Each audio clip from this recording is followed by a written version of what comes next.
मैं रवि हूँ। हाल ही में मेरा तबादला लखनऊ से गाजीपुर के एक ग्रामीण स्कूल में हुआ है।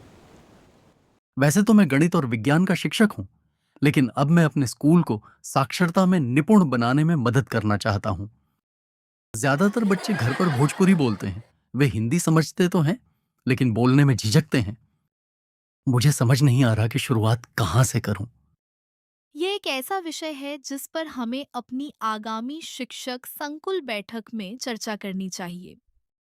वहां मिले सुझावों के आधार पर हम शिक्षक संकुल बैठक में मिलकर योजना बना सकते हैं।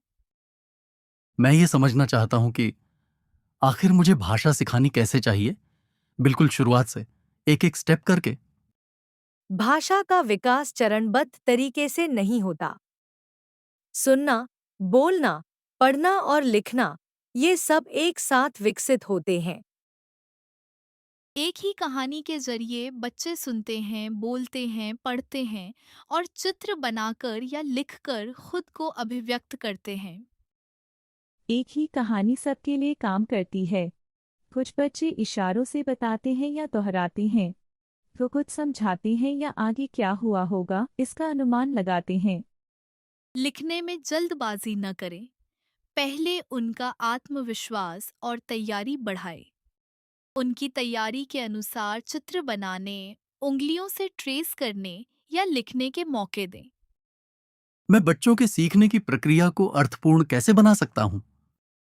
कक्षा को प्रिंट समृद्ध बनाएं। एक रीडिंग कॉर्नर यानी पढ़ने का कोना, चीजों पर लेबल और रोजाना लिखित शब्दों से उनका परिचय करवाएं। कागज की पट्टियों पर वाक्य लिखकर उनका इस्तेमाल करें। रोजाना अभ्यास के लिए छोटे और रोजमर्रा के वाक्य। एक थिंकिंग वॉल यानी विचारों की दीवार का उपयोग करें। बच्चों को दोनों भाषाओं को जोड़ने में मदद करने के लिए भोजपुरी और हिंदी के शब्द एक साथ प्रदर्शित करें। बच्चों को भोजपुरी का उपयोग करने दें।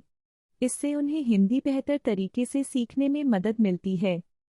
हो सकता है कुछ बच्चे तुरंत बोलना शुरू न करें और इसमें कोई परेशानी की बात नहीं है।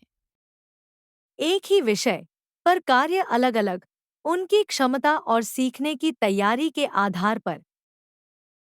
वाक्य संरचनाओं, शारीरिक हाव भाव और उदाहरण पेश करने के तरीकों का उपयोग करें। अब मैं समझ गया। असल बात भाषा के सार्थक अनुभव तैयार करने की है। शिक्षक संकुल बैठक की चर्चाओं और शिक्षकों की सामूहिक योजना के जरिए हम इसे हर कक्षा में लागू कर सकते हैं।